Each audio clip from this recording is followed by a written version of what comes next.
All right. Hello, everybody, and welcome to the unit plan video. You can see I'm in my office. I haven't been in my office for recordings for so very long. Okay, so here we go. So hopefully you've already had a chance to look through the year plan videos. So now we're starting to go from the year plan, from that very broad planning thinking, to now we're starting to bring it in a little bit to a unit plan. So basically, why do a unit plan? Basically, it bridges that year plan, so that really general plan, to the specific lesson plan. And you've done enough lesson plans now to know that that lesson plan is very specific, which it absolutely has to be. So you're looking at a particular 45 minutes or an hour in that lesson plan. So to go directly from a year plan to the minutia of a lesson plan is too big of a jump. So the unit plan is that bridge between the year and the lesson plans. It also gives you a really clear sense of direction. Again, our time is precious with our children, and we want to be as coordinated and as efficient as possible. So it gives you that clear sense of direction that, okay, what are we doing? We're going in this particular direction. It also helps you focus your planning on the particular abilities, interests, and aspirations of you and your class. So this is where you really start to go, hey, yeah, I really want to go in this direction with this unit, where a colleague of yours may go in this direction. So these are now the decisions that you as a professional teacher will start to make. Do I want to do individual work? Do I want to do group work? Do I want this to be a formative assessment? Do I want it to be summative assessment? Do I want to do worksheets, or do I want to do some more collaborative kind of work? So those are then the decisions that you start to make, built on the particular abilities, interests, and aspirations of you and your students. And as always, it ensures that you cover the Alberta Program of Studies objectives, which of course is your responsibility as a teacher. Okay, I'm on two different computers here now, so I'm just going to click down for you, and I'm going to go to this one. Okay, so I am going to explain, I'm going to give you an exemplar of a unit plan, but it's based on Reader's Theatre. So if you don't have a clear idea of what a Reader's Theatre unit is, like if you go, I don't know what a Reader's Theatre is at all, go to this. It's a 5-minute video. It'll give you a really good understanding of Reader's Theatre. So it'll make the unit plan make much more sense if you know what the topic is. If you feel like you sort of understand what's going on with Reader's Theatre, oh, sorry, wrong computer. Okay, so I'm just going to take you to Blackboard, and we're going to have a look at the unit plan. So here it is, unit plan exemplar. I'm just going to pull it up right now. Opening unit. Okay, so here is what we are, this is what it should look like. So again, put the grade, put the year. It may seem redundant at the time, but you'll write a lot of unit plans, so you want to know when you did it. The name of the unit plan, The Grinch Who Stole Christmas. Put the dates. No, I'm going to do this from November 26th to December 14th. It's 3 weeks and it's 15 days. So again, try to give yourself as many details as possible. Then what you're going to do is you're going to list the program of studies curriculum outcomes, list the number, remember that general outcome and the specific subheading, plus this is where those letters that you put on the bullet points in your year plan come in handy, because you can see now you're going to start to pull them out of the year plan, and you want to know where those are. So this particular unit is a 15-day unit. So I have 2, 4, 6, 8, 9 objectives. Probably I can hit those objectives. Some of them will have to come back in other units, but lots of them I can hit with this Reader's Theatre. So again, it's just verbatim. I've copied this directly from the program of studies, and I've just put it in.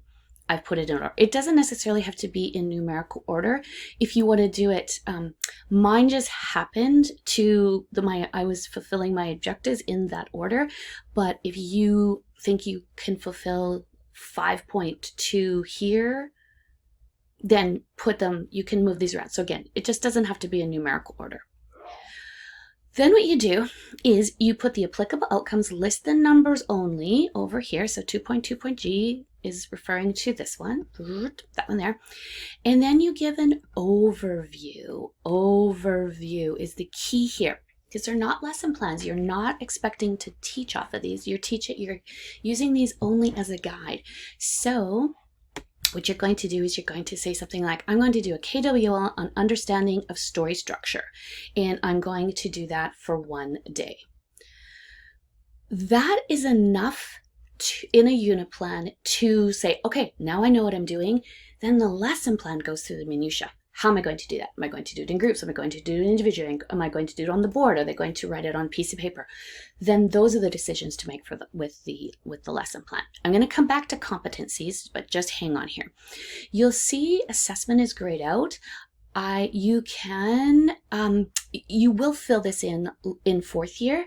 Just for now, again, be thinking that assessment is definitely a part of a unit plan, but just not right now. You got enough to think about right now. Okay, so here we go. Here is, I'm just going to actually move this over so I'm not in the picture. So then I'm going to review story structure and character development, and that's going to take 2 days. I'm going to read and discuss a variety of stories. I'm going to identify main events. So you can see it's still fairly broad, but you're starting to go, okay, I can actually start to picture what's going to happen in the classroom. Okay, let's go back now. Oh, and these are the particular number, so this is going to take 1 day, this is going to take 2 days. If you want, you can go and put in another column and put the actual, November 26th, November 27th, 28th, if you want, if that helps. Okay, let's look at these competencies. So I'm going to go back to here. I'm going to go back. Oh, no, I'm going to, go back to my PowerPoint. You have in it, competencies are even more general concepts and competencies that we want our students to have, that it's not particularly linked to, I'm just going to go to, it's not particularly linked to curriculum, to actual content curriculum. So I'm just going to pull this up and we're going to have a little bit of a go with it. So these are the competencies. So their description, this is the description, indicator, and examples of them. I'm going to leave this with you to read on your own. I think if you read it from top to bottom, it will make the most sense. But the competencies these overall competencies that we're looking at are critical thinking, problem solving, managing information, creativity and innovation, communication, collaboration, cultural and global citizenship, and personal growth and well-being. Okay, so you can see how those are sort of beyond just ELA or just math or just science. These are skills that we want our students to come out of grade 12 with, able to go into society. So I would, again, you might want to stop the video right now and just have a look through this particular document. It's actually a really good document. So it gives you some examples of what critical thinking is, it gives you some indicators, and then it gives you some examples. So I can use criteria to organize, classify, or evaluate information. I follow logical procedures to draw conclusions. Okay, so again, I would do that right now, stop me and do that, but I am going to continue on.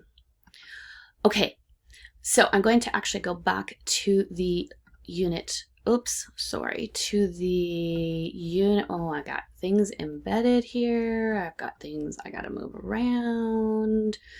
Sorry, here we go. So those are the competencies. So again, what you're doing is you're going to say, okay, my KWL and understanding story structure, I actually think will fulfill the problem solving competency. Review story structure and character development, I think it's going to fulfill that critical thinking competency. So all you do is you write in what you think it's going to fulfill from those Alberta education competencies. Okay. So you'll see that this is grayed out. This is the possible formative or summative assessment types that, again, you can have a look at, start to think about, but you're not responsible for filling in at this point.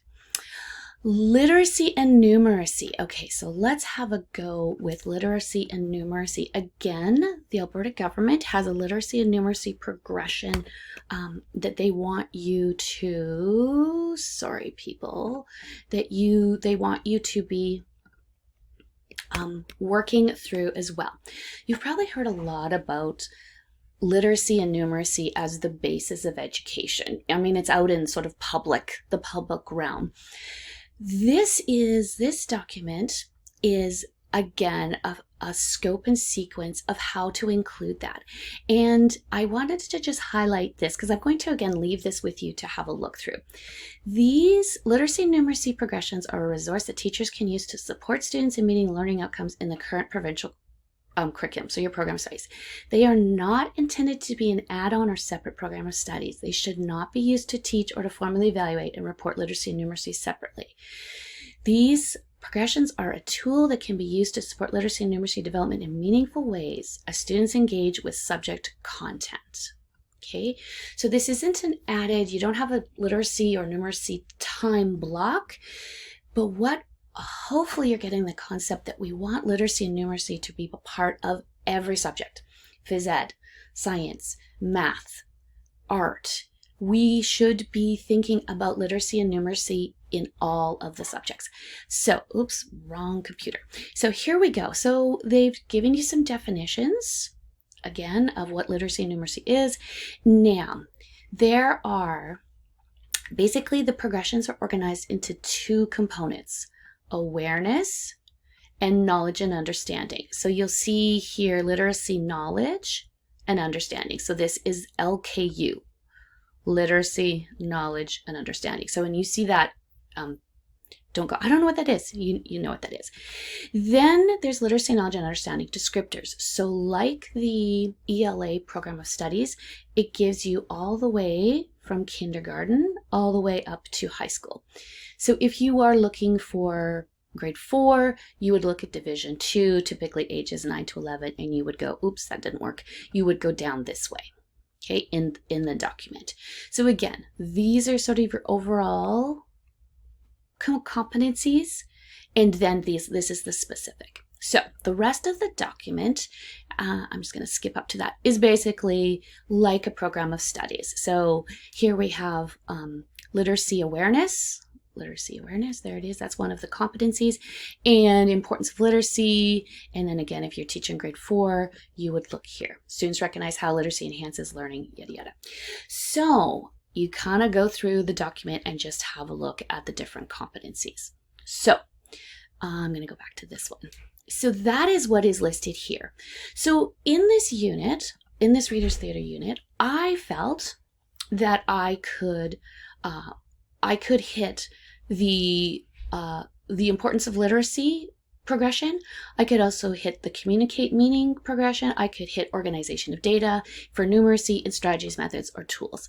Okay, so basically what you're going to do is you're going to write out the little acronym and the title of the progression, and then just put briefly how you think that is going to be fulfilled in your lesson. So I said, being literate enhances learning opportunities and provides enjoyment. Okay, this is reflectively communicate through a variety of texts and mediums. So that's, you're going to just draw that out of the literacy and numeracy progressions.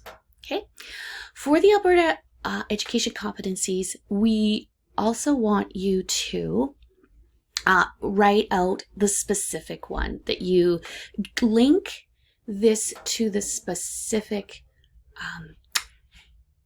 Alberta education program of study concept. So I explain why I think, believe, or act when I identify main events in a text and develop my own opinion. So these will be your own words as to how you think this objective is going to fulfill this competency. What we're trying to get away from is just filling this in, saying, yeah, problem solving, yeah, critical thinking, yeah, problem, but okay, what about doing a KWL will actually fulfill that problem solving competency? Okay, so that's what this little bottom part is in here. And then your reflection and revision is after you've taught the unit, then you go, okay, what is this actually, what worked, what didn't work in there. Okay, I'm going to go back to here, and I'm going to go back to course lessons, lesson 1. Now on here, you'll see that there is a unit plan template, okay, as well. So basically this unit plan template looks exactly like the unit plan exemplar, but this then is what you will use to fill in for if you have a unit plan assignment. You do not have a unit plan assignment in ELA, but you do in math and science. So this will be the unit plan, that template that you use for that subject. Okay, hopefully that gives you a good romp through what a unit plan is. Don't panic. We'll give you lots of practice. And again, it's that lovely bridge between year and lesson planning. Alrighty, everybody, have a good day.